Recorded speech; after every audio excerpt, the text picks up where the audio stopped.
De uns tempos para cá, os livros em papel passaram a dar lugar a livros digitais, mas muitas pessoas ainda preferem manusear, folhear, observar a capa antes de escolher a próxima leitura. As editoras trabalham para que o livro atraia o público final.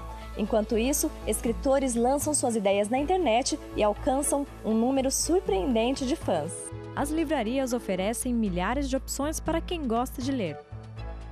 Mas para que cada livro chegue às prateleiras, existe um caminho longo, com vários profissionais envolvidos. E são os editores que organizam todo esse processo. Nós conversamos com alguns desses profissionais para falar sobre o mercado editorial em São José do Rio Preto. Rio Preto é um mercado interessante, tem autores das mais variadas linhas de trabalho. O nosso forte tem sido, já há 4, 5 anos, trabalhar com livros técnicos e acadêmicos. Só que, mesmo assim, nós continuamos publicando poesia e literatura de modo geral.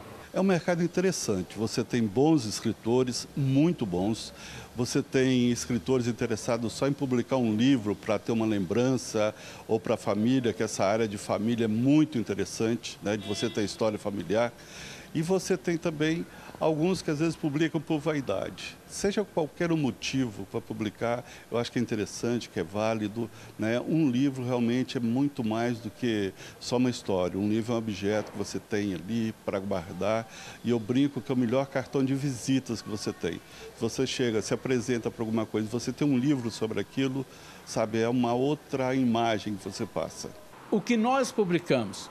Eu acredito que a grande maioria do que nós publicamos de terceiros são livros de poesia, livro de contos, livro de crônicas e alguns romances. Agora, o nosso foco mais forte é publicar o livro de história. Tem muita literatura. A gente vê o que tem mais é crônica, né? Poesia. Tem contos, tem bons contistas. Romance é que a gente anda meio... Eu ainda não vi assim, um grande romance, talvez falha minha, talvez tenha um grande romance que eu não tenha visto, mas que eu não conheço. Mas é basicamente isso, e o que a gente vê é um prazer muito grande de quando a pessoa consegue publicar o livro. Esse desejo de publicar um livro começa a se tornar realidade quando o texto do escritor chega às mãos do editor. Então, nós temos 3 perfis de escritores. Vamos começar, por exemplo, pelo escritor que é de outra profissão, que ele não vive de vender livro.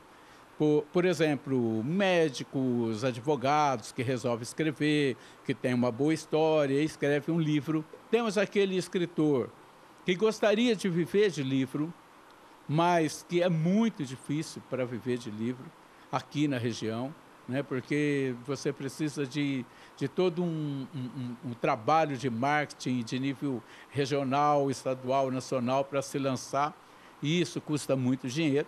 Nós não temos e nós não estamos preparados para isso, nós não somos uma editora de lançar o cidadão no mercado nacional. E tem aquele que nunca escreveu, que muitas vezes não tem como publicar o seu livro, e aí então a gente trabalha com o quê? A gente cria coletâneas, né, que permite que 30, 40, 50, 60 autores possam participar num único livro e realizar o sonho dele de ver sua obra publicada num livro e distribuída, né, para que todos possam ler, que o seu nome apareça. O primeiro passo é pensar, olha, eu vou submeter o meu material a uma editora.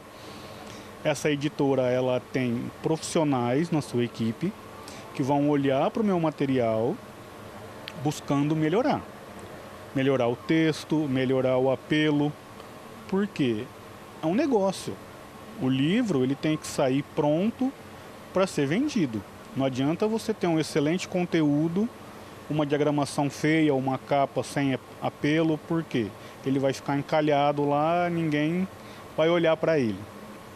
Então, o autor precisa saber que ele vai entregar aquele material e precisa confiar na editora. Ao invés de só revisar, você prepara o texto para publicar.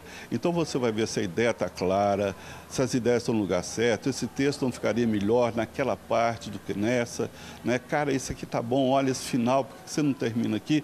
Mas isso tudo discutido com o autor. Eu faço questão de preservar, sabe, essa coisa ao máximo com o autor. Eu faço questão de fazer livros com cara diferente. Tá? É claro que um livro é só um livro, tem aquele formato. Mas você pode aumentar o tamanho um pouquinho, mudar a fonte, sabe, a margem, aquela coisa toda. Mas é sempre um livro do autor. Então, acertamos? Ok, vamos para a capa, vamos embora. Deu certo? Vou fazer o projeto gráfico? Vamos. E é nesse momento que começa o trabalho do diagramador, uma etapa fundamental na produção do livro. Isso cria uma unidade, né? Então a pessoa, desde o começo ao fim, ela não começa lendo um livro e termina lendo outro livro, é o mesmo livro. Então isso cria uma segurança, né? E a sensação de que você está entendendo, você está envolvido com a publicação, né? Por que é importante ter um bom profissional de diagramação? Porque a diagramação, um livro bem diagramado, né, ele vai criar um prazer maior para o leitor, né? É a diagramação que faz o meio-campo entre o editor, né, o escritor, né, e o leitor. Então é importante que tenha uma boa diagramação, que haja um bom planejamento gráfico para que a leitura fique agradável, né? Autor e diagramador devem determinar juntos o visual da publicação, que pode seguir diferentes estilos. Em função do assunto que você está fazendo, você vai seguir um estilo um pouco mais clássico, um pouquinho mais ousado, mais moderno, né? E também vai do que o autor passa do que ele quer transmitir, né? Informa para a gente o que ele quer transmitir com aquele texto. Então é isso, quer dizer, o estilo do livro, o visual do livro, ele já meio que, vamos dizer assim, ele veio meio que pré-concebido, né? A gente só precisa ter o bom senso, né, e o cuidado para traduzir aquilo lá da melhor maneira. Na hora de escolher entre tantas opções na livraria, o design da capa também conta muito. E tem muitas coisas que você precisa ponderar, né, para que não fique... na capa você já não direcione de maneira errada, né, ou exagerada o conteúdo do livro, né? Você tem que saber e ao mesmo tempo tem que ficar uma capa agradável, atrativa. Já tem muita gente especializada só em fazer capa, né? São vários profissionais, né? É um mercado à parte, vamos dizer assim, capas de livro. Aliás, é uma atividade que, para quem está começando, por exemplo, vale a pena dar uma olhada, entendeu? Tentar, porque, é desafiadora, você desenhar uma capa, é algo desafiador e é empolgante, né? Porque, de certa forma, envolve criatividade, envolve desafios, né? Envolve você atender expectativas e você põe em prática muitos conhecimentos. Depois de pronto e revisado, o livro é registrado pelo editor na Biblioteca Nacional e vai para impressão na gráfica. O lançamento do livro é comemorado pelos autores. Mas depois disso, vem uma das etapas mais difíceis, a das vendas. As livrarias confirmam que, além de um bom conteúdo, o que atrai muitos leitores são livros de escritores aclamados pela mídia, publicações que trazem a imagem de celebridades das redes sociais e livros que serviram de inspiração para filmes e séries. O mercado continua restrito para os novos escritores, que buscam alternativas para alcançar o público. É um mercado muito difícil, não é um mercado que paga bem, né? Você não ganha muito dinheiro e muito mais satisfação pessoal do que satisfação profissional. Mas estamos aqui no eito. Não dá para parar. O mercado está difícil, mas não é uma questão de crise de livro. O livro, de certa forma, editor reclama, autor reclama, mas o livro está aí vivo e vendendo. Não vende tanto mais, né, porque surgiram novas opções, novas mídias. Como acontece no país, o mercado editorial está passando por um aquecimentozinho significativo para depois de um período conturbado. E também aqui a gente percebe o mesmo movimento nacional da expansão do livro digital. O pessoal acima de 30, 35 anos ainda vai ler livro aqui, no papel. Já o pessoal com menos de 30 anos já está mais voltado para a leitura virtual. fanfic, por exemplo, que o fanfic ele vai lendo e vai escrevendo, vai participando Eu acho que esse é o futuro da literatura, você escrever um livro e ele se tornar uma fanfic. As pessoas irem entrando no seu livro, falando, interagindo com o personagem que você criou. Eu acho que o futuro reserva um novo tipo de leitura, que é eu diria que uma leitura participativa. A jovem Bianca Ribeiro é um exemplo de que os meios digitais são um caminho promissor. A estudante de letras do IBILSE usou a plataforma Wattpad, rede social de escritores, para divulgar suas histórias. Foi por recomendação de uma amiga. Ela falou, nossa, olha só que legal essa plataforma e tem livro para ler, é grátis, você pode ler coisas de qualquer pessoa no mundo. E eu fui olhar, eu conheci a plataforma e eu falei, nossa, é um lugar legal para publicar as minhas histórias, né? Um começo, né? Então eu comecei a publicar lá, a partir dessa recomendação de uma amiga.